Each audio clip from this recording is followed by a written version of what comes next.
menceritakan dari awal kejadiannya seperti apa sampai akhirnya terjadi penusukan itu. Bismillahirrahmanirrahim. Assalamualaikum warahmatullahi wabarakatuh. Assalamualaikum. Gimana, suara cukup jelas atau? Sangat jelas, alhamdulillah. Baik Syekh, tafadhal.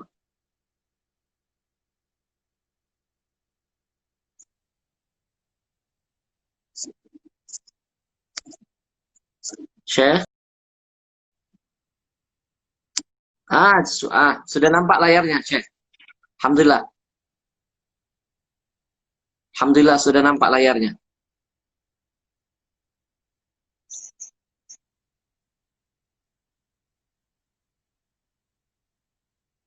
Mohon maaf para jamaah, mungkin karena faktor sinyal, saat ini beliau masih berada di Lampung. Kita terus berdoa, semoga beliau selalu dijaga, dilindungi, dipanjangkan umur, karena beliau adalah aset buat kita semuanya. Amin, amin. Barakallahu fikum. Alhamdulillah, gambarnya sudah jelas, suaranya sudah tamam. Monggo Syekh. Alhamdulillah. Ya. Pertama, Assalamualaikum warahmatullahi wabarakatuh. Guru tercinta, Habibi Habib Ahmad Al-Habsyi, barakallahu fiik. Dan semua para jamaah dimanapun berada, semoga senantiasa dimuliakan oleh Allah Subhanahu wa Ta'ala. Pertama, saya alhamdulillah memastikan keadaan saya membaik. Dan ini kejadian bagi saya 12 tahun.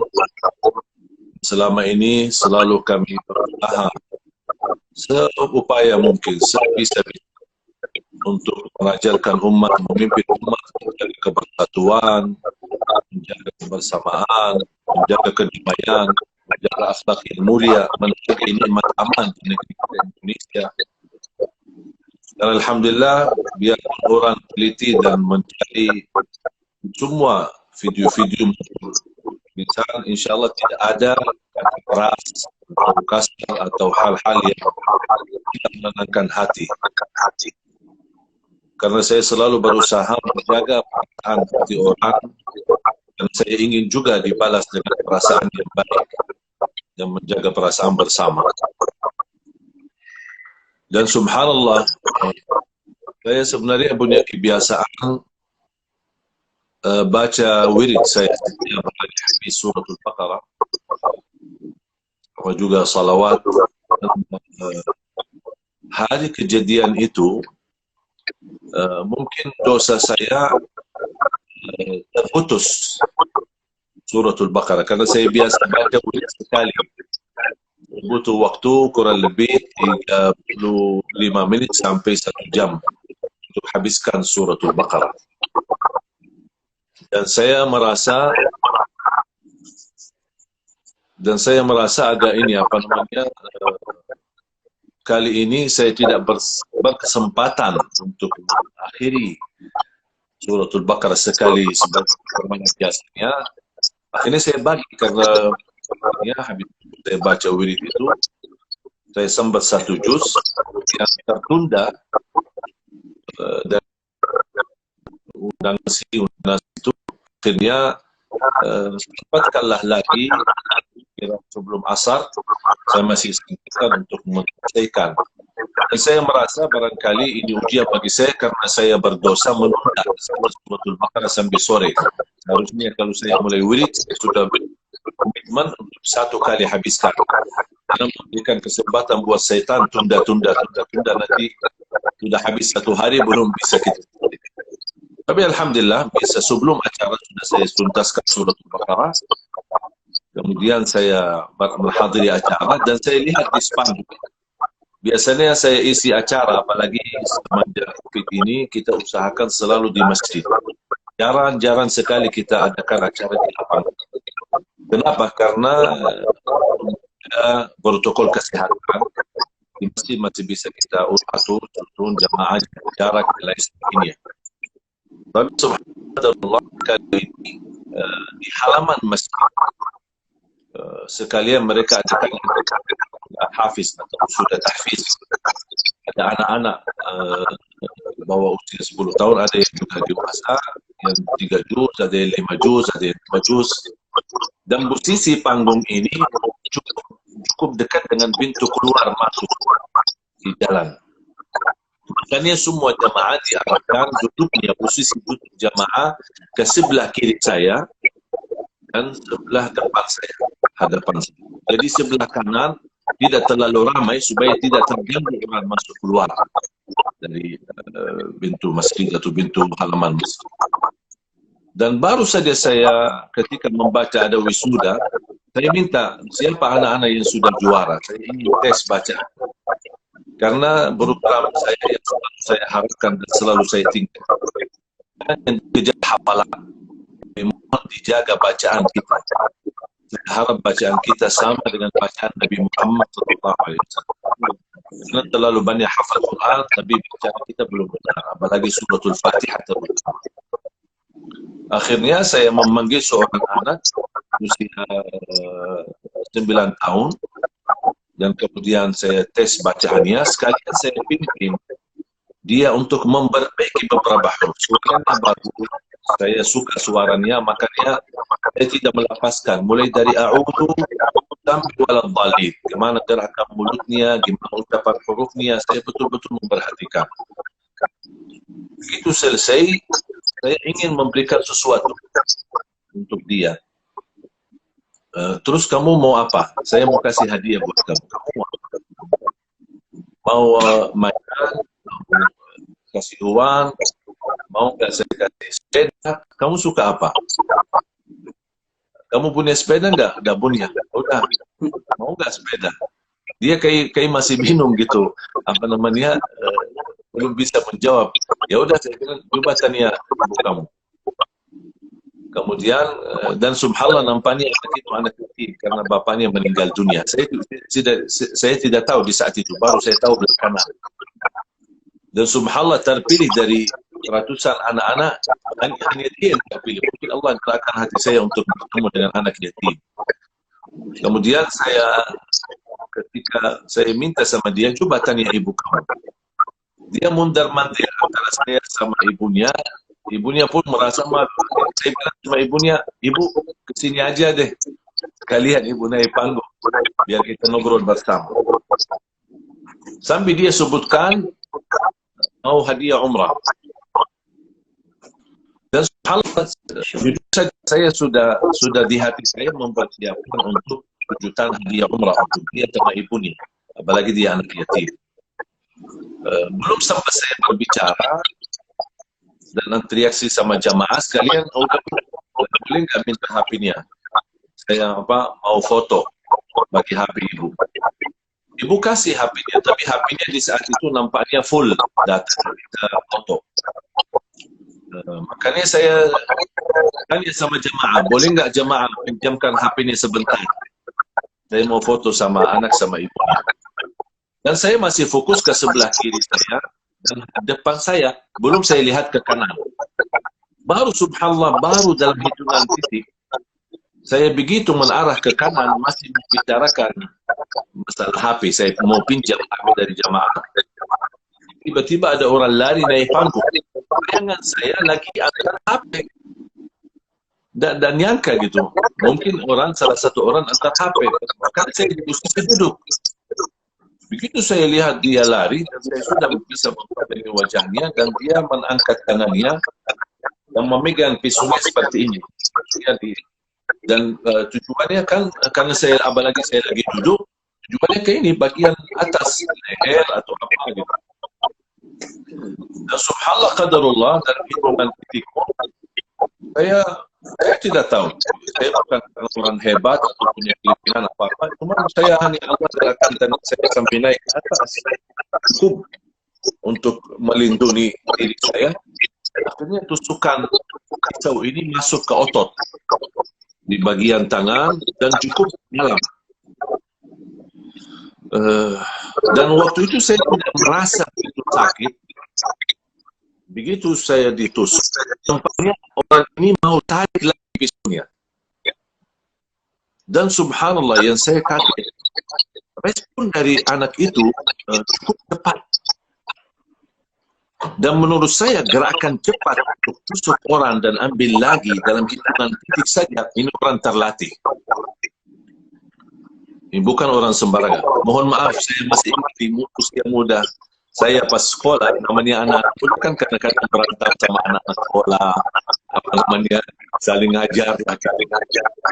Saya tahu posisi, gimana posisi orang kuat, bagaimana posisi orang yang pandai berkelahi sama orang lain, orang-orang. Padahal kalau kita lihat dari segi fisik, fisiknya kurus banget, kurus, kecil. Kalau saya megang pakai satu tangan, dia tidak bisa bergerak sama sekali. Tetapi dalam kedatangan dia yang lengkap, kemudian dengan kekuatan yang sangat luar biasa, ini butuh mental dan dorongan, suruhan-suruhan yang sangat dalam untuk melakukan hal ini. Kemudian begitu diangkat, saya akan tidak bisa Allah angkat tangan tertutup, mungkin 5 sampai 4, jadi 4 sampai 5 cm pisunya masuk ke dalam. Dia ketika berupaya untuk cabut lagi, untuk tusuk karena dia merasa gagal, lagi wajahnya. Dan ini subhanallah, ini semua dalam hitungan detik saja. Saya masih bisa mempandangi wajahnya, dia ingin tarik lagi. Kemudian subhanallah, Allah akan saya lawan dia, kemudian gerak. Dan ini semua dalam hitungan cepat. Ketika saya bergerak ke arah kiri, terbatah pisaunya. Dan bekas pisaunya 5, saya tidak ingat senti, 8 cm ya. Informasi 8 cm. Kemudian ketika saya bergerak kuat, patah pisaunya di dalam. Kita bayangkan kalau pisau itu sepanjang 8 cm masuk ke leher, mungkin sudah habis. Ketika saya bergerak, dia memegang pisaunya, megang kuat, tidak mudah melepas, dia megang kuat. Ketika saya bergerak dan kekuatan yang Allah berikan, patah pisaunya, dan bekas pisau yang patah masih di dalam otot saya. Baru saya ketika dalam waktu cepat, alhamdulillah jemaah langsung menahan orangnya, dan masih dia megang pisaunya, tidak melepas, kuatnya yang memegang pisaunya. Kemudian baru saya melihat itu, saya pandangi sambil saya ucapkan alhamdulillah, innalillah wa inna ilaihi raji'un, alhamdulillah, saya lepas. Kemudian saya lepas, saya buang. Dan sudah bekas pisau sama yang ada di tangan pelakunya, sama yang ada di tangan saya, semua di dua-duanya sudah diamankan oleh polisi sebagai barang bukti. Dan begitu saya melepaskan pisau, langsung melindungi saya, membawa saya ke Mufti. Saya turun panggung, melihat jamaah lagi hajar anak muda itu, lagi memukul. Saya langsung stop, saya selamatkan.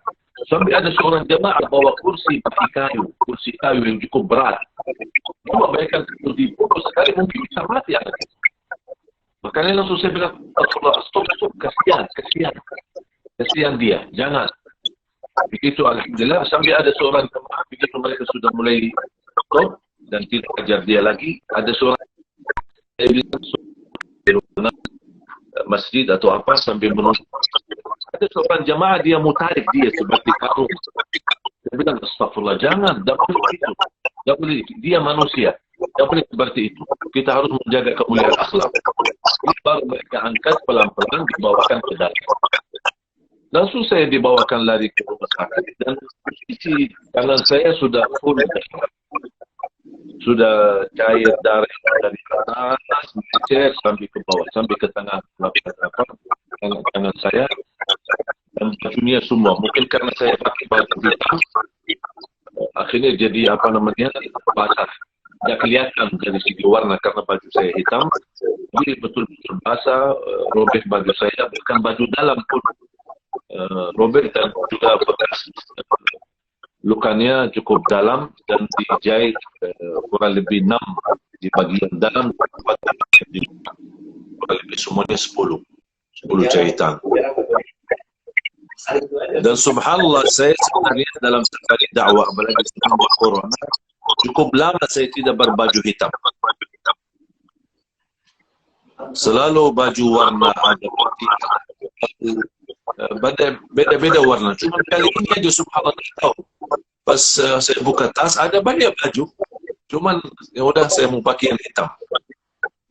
Dan subhanallah mungkin qadarullah supaya tidak terlalu nampak karena mungkin terlihat bekas darah yang begitu banyak mungkin membuat jamaah tersakit hatinya atau bisa terjadi hal-hal yang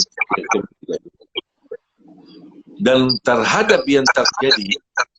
Makanya jujur saja apa yang disampaikan oleh aparat keamanan tadi di Taiwan, walaupun saya merasa kurang nyaman dengan live tadi di berikan waktu yang cukup bisa menjelaskan hakikat kejadian dan belum diberikan kesempatan untuk komen apa yang disampaikan oleh pihak polisi karena apa yang disampaikan oleh pihak polisi di Taiwan beda sama apa yang disampaikan oleh Pak Kapolda Lampung ketika saya bertamu langsung di Lampung sendiri atas perintah Pak Kapolri, kemudian mereka bertemu dengan saya dan mereka tidak terima ini dianggap gila dan masih diproses dan sampai diperiksa. Dan saya sudah jelaskan sama Kapolda, ini saya bukan orang bodoh, saya tahu persis bagaimana menghadapi karena saya pernah tambah-tambah orang gila, saya tahu yang ada gangguan jiwa. Kita juga mengalami lama untuk rupiah-rupiah dan kita paham betul bagaimana sikap dan reaksi dari orang-orang yang ada gangguan jiwa. Dan kemudian terlihat dari segi perilaku yang terjadi, orang-orang betul-betul niat untuk membunuh. Dan ketika dia gagal, dia masih berupaya. Dan ini perilaku bukan orang gila, bahkan orang yang ada gangguan jiwa.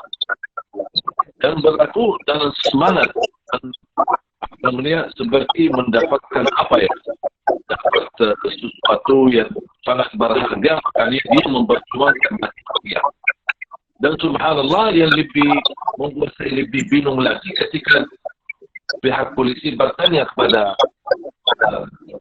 orang tuanya dan mereka langsung berkata 4 tahun anak kami merasa ada tidak nyaman dengan fisik jiwanya dan gangguan jiwanya dan pikirannya. Sedangkan 2 tahun yang lalu dia banyak aksi di Facebook dan juga di Instagram, foto-foto sama kecil.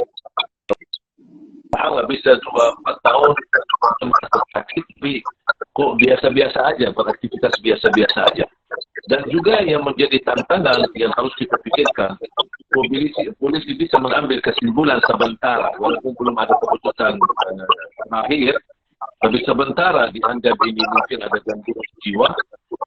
Tapi kok bisa sekalian bisa mengetahui anak ini sangat aktif untuk menonton kegiatan dakwah kami melalui YouTube atau melalui Instagram. Dan dia sampai katanya anak itu saking begitu kagumi dengan figur Jabir ini sampai terbawa dalam mimpi. Katanya begitu. Dan subhanallah kok bisa orang terganggu jiwa, ada gangguan jiwa sampai dia mimpi saya berkali-kali. Jadi justru itu tanda cinta. Kadang-kadang saya berbesar kepada keamanan khususnya polisi. Kalau mau berbicara, tolong dipikirkan apa yang mau dibicarakan dulu supaya masuk akal.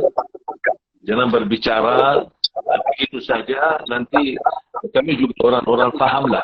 Orang bisa mendengar, bisa meneliti pembicaraan itu, dan kita ingat bersabda SAW, "Man kana yu'minu billahi wal yawmil akhir falyaqul khairan aw liyasmut." Siapa yang iman kepada Allah dan hari akhir, berkata yang baik itu diam. Makanya jangan direaksi. Saya harap aparat polisi yang kita percaya, mohon kepercayaan ini jangan disalahgunakan, dan saya harap ini bisa dimaksimalkan dan dibidangkan dan diproses, karena ini sebenarnya bukan untuk pribadi saya, tapi untuk semua kita melindungi para ulama dan membantu dan saling menolong, dan kewajiban atas polisi untuk melindungi para da'i dan para ulama. Apalagi ulama yang tidak punya urusan masalah keamanan negara maupun ke hal-hal yang membahayakan. Justru alhamdulillah ulama Indonesia sangat mencintai damai, sangat mencintai akhlak yang mulia. Itu yang diajarkan. Yang selama ini saya belajar. Saya belajar lembut, saya belajar santun, saya belajar adab dari para habaib di Indonesia, saya belajar kemuliaan akhlak dari para kiai-kiai NU, saya belajar sopan dari ulama-ulama kita di Indonesia. Luar biasa. Tidak pernah selama ini menyangkut masalah khilafiyah atau hal-hal yang menyakiti. Dan ketika saya punya salah dalam beberapa hal, langsung perbaiki diri dan langsung saya berani ditambah rasa malu meminta maaf kepada ulama, meminta maaf kepada masyarakat supaya bersama kita Indonesia. Alhamdulillah, mudah-mudahan saya mendapatkan perhatian dari guru yang mulia dan juga mendapatkan perhatian dari Menteri Dalam Negeri, Kapolri, Wakapolri, yang mudah-mudahan dengan keperhatian ini bisa menimbulkan hasil yang benar, bisa menimbulkan hasil yang kenyataannya itu apa sebenarnya. Siapa di belakang mereka ini? Apa tujuannya? Apa yang mereka inginkan dan harapkan? Dan pesan terakhir bagi saya dan untuk jamaah, apapun yang terjadi, ini qadarullah. Dan saya akan terus memperjuangkan. Dan itu selalu doa saya. Ya Allah, aku mohon jangan cabut nyawa saya. Jangan wafatkan saya. Sampai terwujud 1 juta penghafal Al-Quran untuk Indonesia. Yang bacaannya seperti bacaan Nabi Muhammad. Dan saya yakin dan percaya, sebelum terwujud pernyataan ini dan cita-cita ini, insya Allah saya tidak boleh diwafatkan oleh Allah. Belum boleh. Sampai insya Allah terwujud. Karena saya yakin, orang yang bersama Al-Quran pasti Allah tolong dia. Walau istama'atil jinnu wal insu ala an yadurruka bi syai'in la yadurruk. Biarpun semua manusia berkumpul bersatu untuk menjatuhkan, untuk menyakiti, untuk membunuh, untuk membawa madarat, mereka tidak akan bicara. Dan mohon doa restu dari Habib Ahmad, kemudian juga para guru, para habaib, jamaah sekalian yang sedang live bersama kami. Mohon doa restu, insyaallah kita akan tetap berjuangkan, kita akan terus berdakwah.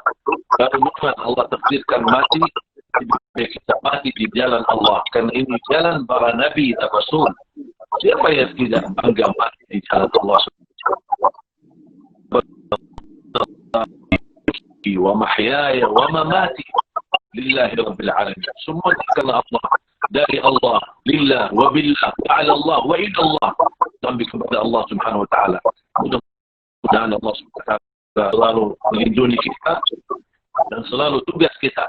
Mereka berupaya memadamkan cahaya Allah, memadamkan cahaya Al-Quran, tapi kita mau terpilih menjadi orang yang menyempurnakan cahaya Al-Quran di bumi Indonesia. Amin ya rabbal alamin. Masya Allah, jazakumullah ya Syekh, jazakumullah. Kita sudah mendapat pembelajaran yang sangat-sangat luar biasa. Dengan segala kesabaran antum, keikhlasan antum, meskipun dizolimi, tapi antum masih bisa tampil menjadi penyelamat bagi orang-orang yang hendak membalas kemarahan, memukul, menzolimi pelaku penusukan. Ini sesuatu pembelajaran yang sangat luar biasa. Dan tadi juga beliau menitipkan pesan kepada kita, para jamaah, untuk terus menjaga persatuan, kebersamaan, jangan terpancing emosi. Kita serahkan sepenuhnya kepada pihak kepolisian, dan kita pun